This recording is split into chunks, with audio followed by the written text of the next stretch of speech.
Light and darkness are polarities that are in endless contestation. Where light brings warmth and succor, darkness breeds despair and hopelessness.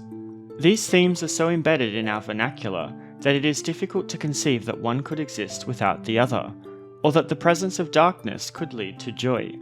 Which is why it's slightly passing odd that in Final Fantasy IV, you begin as a Dark Knight in service of the Kingdom of Baron, a nation that has recently become stained with a lust for war.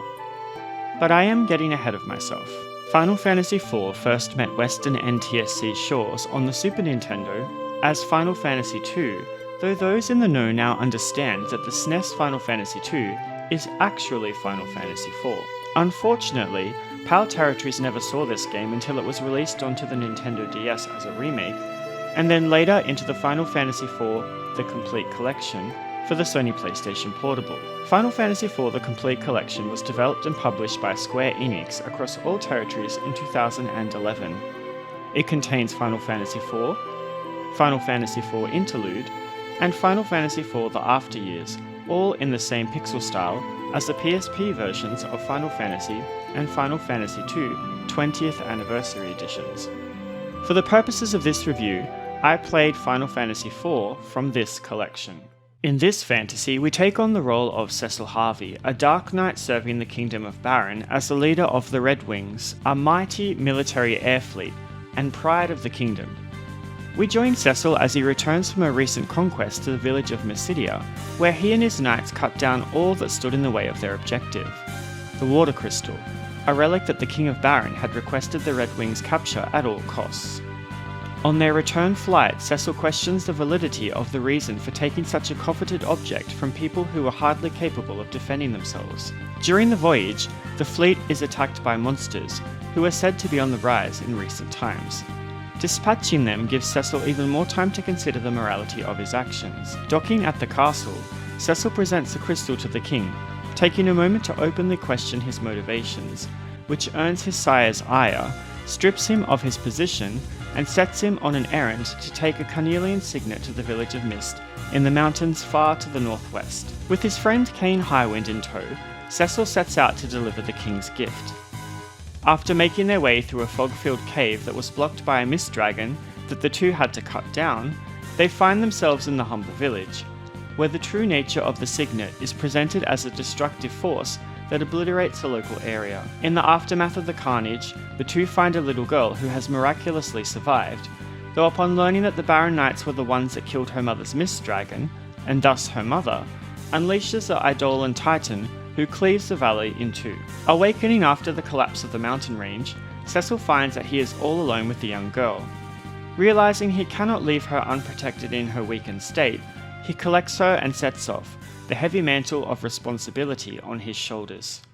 What I liked about Final Fantasy IV was that unlike the previous games in the series, characters are relegated to set roles which tie directly into the narrative. For example, Cecil is a Dark Knight, and this plays as a theme with his internal monologue.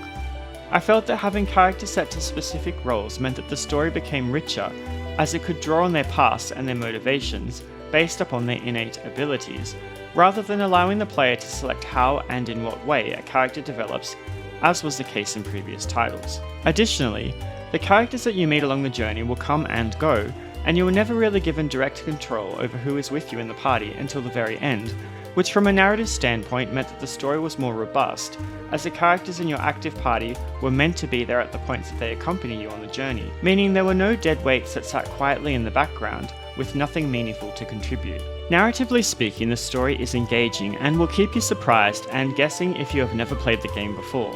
However, at some point you will need to suspend your disbelief at the choices that some of the characters make, such as the Elder of Mysidia allowing Palam and Porum to accompany an enemy knight that had previously partaken in the slaughter of villagers. If you are willing to overlook some of the weaknesses of the story, then you will be in for a great adventure. The plot delves into themes of sacrifice, polarity, and finding one's place in the world, exploring the psychology of loyalty and motivation. While Cecil is loyal to his king and kingdom, the atrocities that he is commanded to commit weigh heavily on his heart and shift his conviction, allowing him to determine what type of man he wants to be. One of the most impactful parts of the story and not really a spoiler as the mechanic plays into his character in Final Fantasy Dissidia, is the moment upon Mount Ordeals when he sheds the shackles of a Dark Knight and takes up the mantle of a Paladin, reducing his level back to 1, but also giving him the opportunity to atone for the crimes that he has committed. I liked this a lot. I never felt that the game was too difficult in terms of deciding where to go next, as the NPCs were usually pretty good at letting you know where you needed to be, and the plot always points you in the right direction. If you do happen to get lost, you can use the Sight spell on the world map to show you all the locations that you've been to before, along with those that you have yet to enter, which makes navigation a lot easier. Additionally, if you happen to be stuck wandering in a dungeon, you can use either the Black Mage's Warp spell to go back to the previous floor, or the White Mage's Teleport spell to completely exit the dungeon. This spell was a lifesaver when it came to exploring a dungeon for treasure, and when doing some casual grinding, as opposed to Final Fantasy III, which forced you to backtrack every step out of the dungeon the exact same way that you came in. Speaking of hostile areas, I appreciated that they were generally well laid out with some off the beaten paths leading to treasure, but no place was ever so confusing that you just wanted to sigh in frustration and throw your controller through the screen. Oh wait, I am forgetting about the Sylph Cave, which had ridiculously overpowered enemies for the part of the game where you're engaged with that location, and too many monsters in boxes that could take out an unprepared party. Whilst exploring these unsavoury areas, you can find treasure littered about in chests. These all generally tend to be useful items, whether they be better equipment or items with healing attributes, so they are worth seeking out.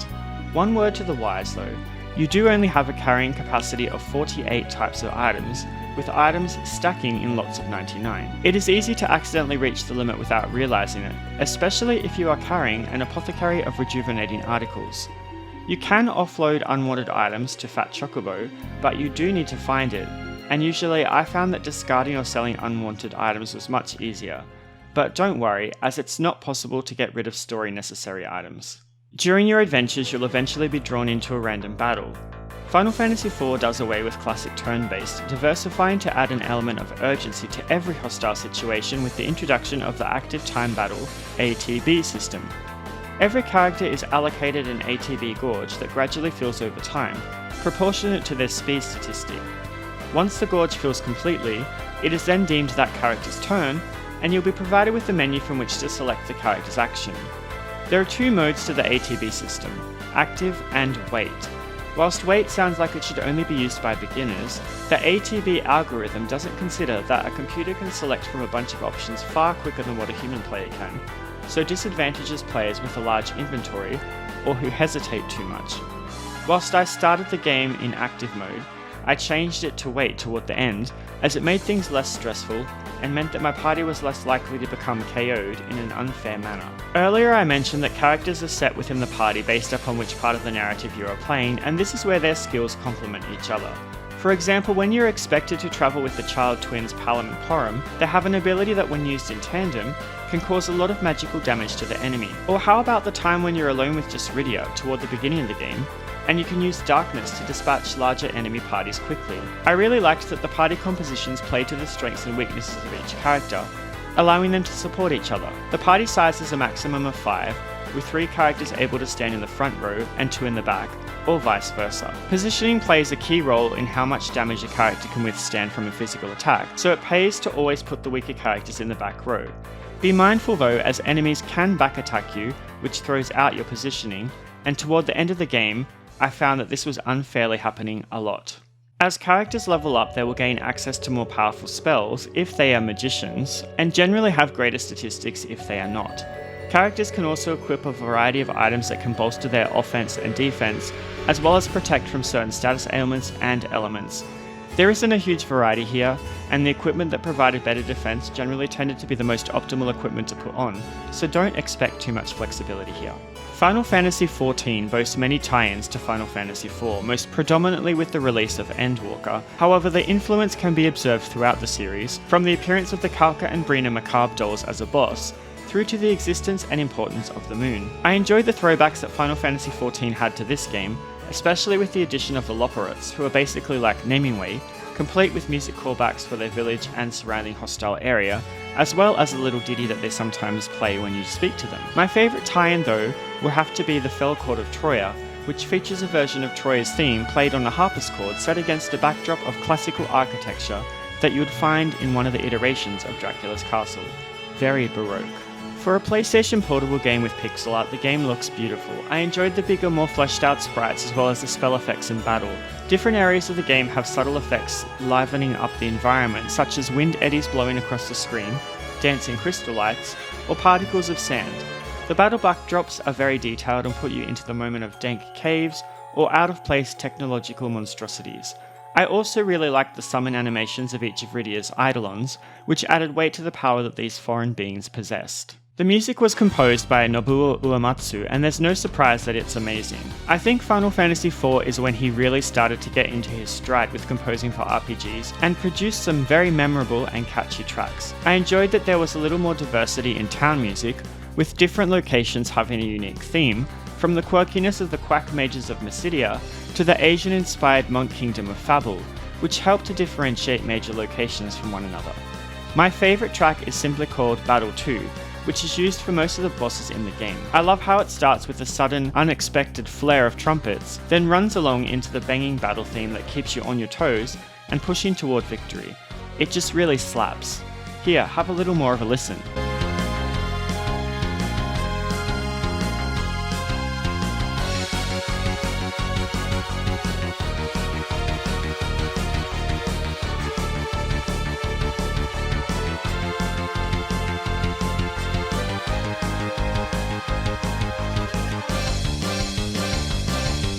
Final Fantasy IV sets itself apart from the previous titles in the Final Fantasy series that appeared on the Famicom, with its addition of the active time battle system, as well as memorable characters and a narrative that has you thinking about it long after you've put the controller down. With its cast of unique and colourful characters, who all bring their best, and sometimes worst to the table, I'm looking at you, Edward, even though I love you, you'll be in for a great time. Though the inventory limit was a little frustrating when in the depths of a dungeon, it wasn't unmanageable, especially considering how useless previous equipment is. If you haven't played Final Fantasy IV, I'd highly recommend playing this version, as the difficulty isn't set too high, and the experience will take you from concern, to tears, to laughing, to shock, all throughout. If you've never played it before, it's a whirlwind of emotions. By the way, what are your thoughts on the departure from classic turn-based to active time battle with the advent of Final Fantasy IV? Let me know in the comments. This has been Venoir with a review of Final Fantasy IV for the Sony PlayStation Portable. If you enjoyed this review, please like and subscribe for more great JRPG content. As always, take care of yourselves, and I look forward to seeing you all again next time. Bye bye for now.